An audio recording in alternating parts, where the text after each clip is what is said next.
Oi, pessoas! Hoje nós vamos analisar o conteúdo teórico e os exercícios do módulo 4, que está na apostila 2 e o título é Compostos Oxigenados. Então eu estou chamando aqui a abertura usando um exemplo de um composto oxigenado que tem uma ação biológica muito contundente. Isso aqui a gente pode tratar num outro momento. Mas reparem que existem átomos de oxigênio de várias maneiras nessa substância. E é justamente aí que a gente começa a nossa aula. Então, falando de compostos oxigenados, são todos aqueles que já não são mais hidrocarbonetos, é um grau de especialização a mais, e como o oxigênio pode aparecer de várias formas diferentes, isso significa que nós temos vários tipos de funções orgânicas diferentes. Então, para você que não lembra, função orgânica é um conjunto de átomos que define um grupo de moléculas com características semelhantes. E dentro dos oxigenados, nós temos um monte de possibilidades, mas essas diferentes combinações do oxigênio dentro de uma molécula influenciam diretamente a sua reatividade. Por exemplo, enquanto umas moléculas oxigenadas são citotóxicas, ou seja, matam células, outras têm cheirinho e gosto de abacaxi, por exemplo. Então tudo depende de como os átomos estão conectados. Nós vamos analisar álcoois e fenóis e depois vamos analisar aldeídos, a função cetona, ácidos carboxílicos e seus derivados. Então aqui preste atenção que nós temos aquilo que se chama de grupo carbonila. Então é uma coisa bastante importante. É o carbono ligado ao oxigênio por meio de uma ligação dupla. Isso faz com que seja um cenário bem reativo. Então vamos lá, começando com aquela substância da chamada, você vê aqui a movimentação de várias bolinhas de cor laranja. Essas bolinhas se movimentando significam que eu tenho átomos de carbono nesses vértices da figura. Se você tiver a paciência de contar, você vai encontrar 47 átomos de carbono, 51 de hidrogênio, 1 nitrogênio apenas e 14 átomos de oxigênio. Portanto, a sua fórmula molecular é C47H51NO14. Além disso, se você observar como existem maneiras diferentes do oxigênio se ligar nessa molécula, eu tenho então funções orgânicas diferentes. Vamos analisar algumas delas. A primeira que você observa aqui, identificada pela letra A, é o grupo OH ligado diretamente a um carbono saturado. Quando isso acontece, eu tenho a função álcool, por isso que eu representei pela letra A dentro do quadrinho azul. Isso acontece em mais dois lugares.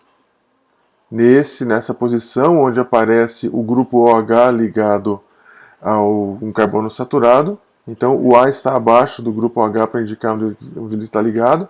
E a terceira possibilidade é aqui.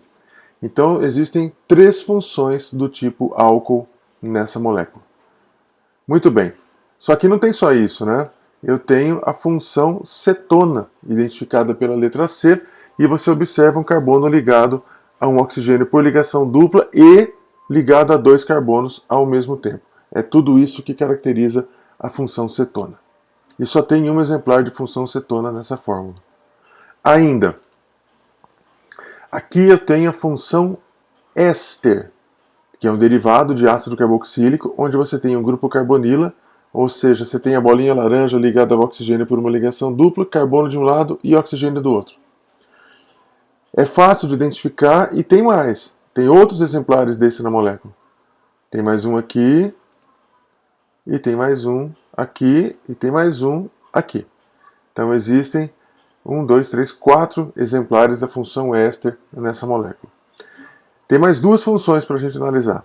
Uma é a função éter, quando o oxigênio se liga diretamente a dois átomos de carbono diferentes. E, finalmente, uma função derivada de ácido carboxílico, mais uma, é a função amida, onde você tem o grupo carbonila ligado de um lado a carbono, no caso o primeiro do anel aromático para cima, e o átomo de nitrogênio. Então essas são as funções orgânicas presentes nessa substância, mais uma vez, de atividade biológica muito contundente. Agora, nós vamos ver um outro exemplo, agora um pouco mais específico, que trata de uma substância que apresenta a função ácido. Não apenas a função ácido, Na realidade, é outro exemplo de composto polifuncional. Então aqui eu tenho os meus 6 átomos de carbono e apresenta, essa substância ela tem ainda 3 grupos ácido carboxílico mostrados nos balãozinhos. Esse grupo OH que está na parte central da molécula embaixo é uma função álcool. Eu não vou olhar para ela porque o meu foco é mostrar para você como é que um grupo carboxílico pode aparecer numa estrutura, tá? Então, como é que a gente faz o nome de um álcool? As regras de nomenclatura exigem, em primeiro lugar, a numeração da cadeia. E você começa a numeração da cadeia pela posição da hidroxila. Então, você vai começar a numerar a cadeia na extremidade mais próxima do grupo hidroxila. Se houver empate, você vai pela extremidade mais próxima das ligações duplas. E se houver empate, você vai para a posição de radicais. Se ainda assim tiver empate, significa que estamos então com numerações equivalentes e você escolhe aquela que achar melhor. Muito bem, agora o nosso exemplo é esse álcool aqui com 4 carbonos. E se ele tem 4 carbonos, o nome base da cadeia é but. Você percebe, inclusive, que o grupo OH não está ligado ao primeiro átomo da cadeia, então eu tenho que indicar essa posição. Então vai aparecer o número 2 em alguma parte do nome. Como as ligações químicas entre os carbonos 1, 2, 3 e 4 são todas simples, isso quer dizer que o infixo, ou seja, aquela parte que indica o tipo de ligação, é an. Se você juntar tudo, o nome dessa criatura é butan 2-ol. Esse é o nome oficial. Ela pode ser chamada de butanol 2, 2-butanol, mas esses não são nomes oficiais. Esse nome, butan 2-ol, não te deixa nenhuma dúvida. Segue a vida.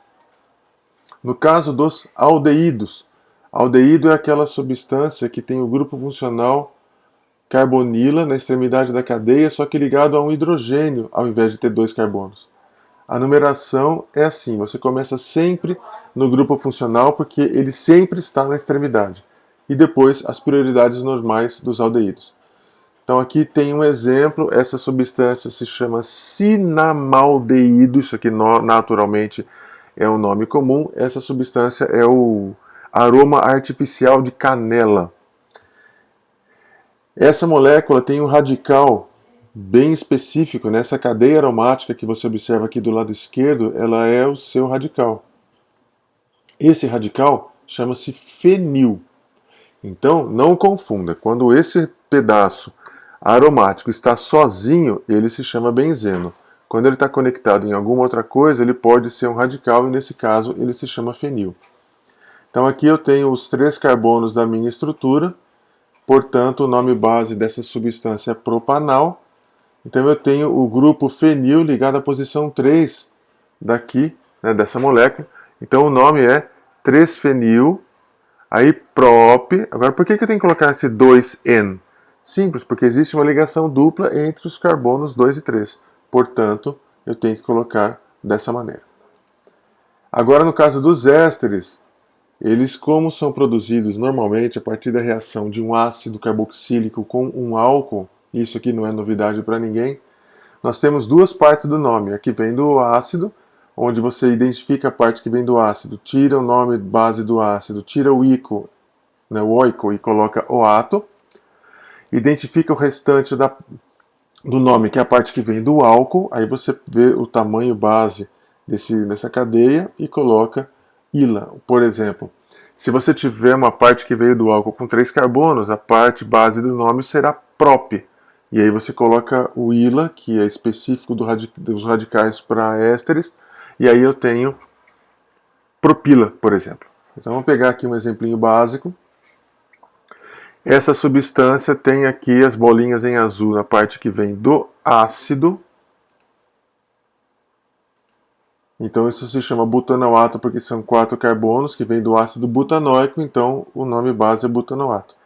As bolinhas laranja indicam os carbonos que vieram do álcool, como são 2 carbonos, o nome base disso é etila. E se você juntar tudo, butanoato de etila. Então a sua tarefa é identificar a parte que vem do álcool e a parte que vem do ácido. Então você praticando isso, vai dar tudo certo. Então qual é a dica para você identificar isso? Ache o C-O depois ligado ao oxigênio. Dali para a esquerda, nesse caso, é ácido. E o restante, depois do oxigênio, é o que veio do álcool. Então agora, né? Só para lembrar, esse butanoato de etila é o aroma artificial de abacaxi. Então você pode consumir essa substância, por exemplo, num sorvete que não tem a fruta e tem o cheiro do abacaxi. Continuando, as cetonas têm uma característica um pouco diferente dos aldeídos, porque o grupo funcional está sempre na parte interna da cadeia. Aí você vai para a extremidade mais próxima do grupo funcional, ou quando você tiver uma cadeia cíclica, o carbono onde tem o grupo carbonila é o número 1. O restante das prioridades são iguais. Agora olha essa substância aqui, ó. Ela tem 6 carbonos, ela não é aromática, então, e mais 4 grupos metil que eu identifiquei aqui pela letra M, só para deixar bem claro para todos vocês. E aí, o nome dessa substância, ela precisa conter algumas partes. Primeiro, tem que aparecer no nome 3, 4, 4, 5 tetrametil, que são os carbonos onde tem grupos metil que não fazem parte da cadeia, por isso que eles são radicais. Depois, tem que aparecer a parte escrita ciclo-X, para dizer que é uma cadeia cíclica com 6 carbonos. Além disso, tem que aparecer um 2,5-diene, porque são duas ligações duplas, uma que começa no carbono 2 e a outra que começa no carbono 5. E finalmente, a função cetona. Se você juntar tudo isso, 3, 4, 4, 5 tetrametil ciclo-X 2,5-dienona. Acontece que essa substância, como ela tem uma aparência que lembra um pinguim, eu vou até deixar isso, eu vou até pular esse comentário, mas é que isso é uma questão de vestibular, é uma questão extra desse módulo 4. Essa substância tem o nome comum de pinguinona, porque ela lembra um pinguim. Quem acha que isso não é o pinguim, dá outro nome e está tudo certo. Nome comum é apelido mesmo, cada um dá o seu. Segue a vida. Agora vamos para os exercícios desse módulo, coisas simples. O primeiro, então, o mentol é uma substância que ocorre em várias espécies de hortelã e é utilizado em balas, doces e produtos higiênicos, como, por exemplo, pasta de dente. Observe a estrutura do mentol e assinale a alternativa correta. Então vamos lá, a alternativa A está certa ou está errada? Se você contar os átomos que tem nessa fórmula, você vai encontrar C10H21O e não 19, então a alternativa A está errada. Se você contar a quantidade de carbonos secundários, você vai encontrar 4 e não 3. Então a alternativa B está errada. No alto da molécula tem um radical com 3 carbonos ligados à cadeia principal pelo carbono central. Portanto, eu tenho um radical isopropil. Essa afirmação está correta. E a afirmação D está errada porque a cadeia não é aromática. Então, ter um grupo de uma cadeia cíclica com 6 carbonos e um grupo OH não significa que ela seja aromática, falta coisa ainda. Então a resposta correta é a C de Charles. Vamos para a questão 2. Então agora, ó, a substância representada a seguir tem um aroma agradável e é encontrada em algumas flores, como gardênia e jasmim. Então, de acordo com as regras da IUPAC, qual é a nomenclatura dessa coisa? Então, você lembrando das regras de nomenclatura, você encontra esse pedaço marcado em verde que veio do ácido, e se você não enxerga a cor verde, você vê que isso aí é uma coisa elíptica, e se você não entende o que é elíptica, aí você tem um problema matemático que não sei te ajudar. É o símbolo da esquerda. Se você não sabe o que é esquerda, aí danou-se. E aí, esse pedaço tem 2 carbonos, chama-se etanoato, porque vem do ácido etanóico. A outra parte dentro de um quadro, lembra, isso aqui parece um quadro, ele é mais um paralelepípedo, do lado direito em cor azul, isso é o radical benzila. E se você juntar tudo, a resposta B, etanoato de benzila. Finalmente, a questão 3. Os ésteres são utilizados na indústria alimentícia para imitar o gosto e o cheiro característico de frutas.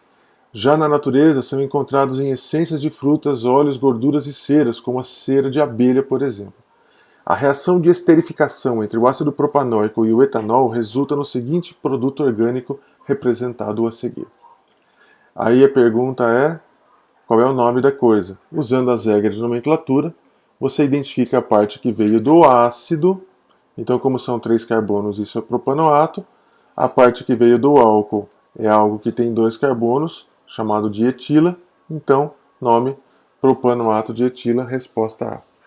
Então isso encerra o módulo 4, isso encerra a apostila 2 e as tarefas relativas a esse módulo eu coloco lá nas atividades dentro de sala de aula.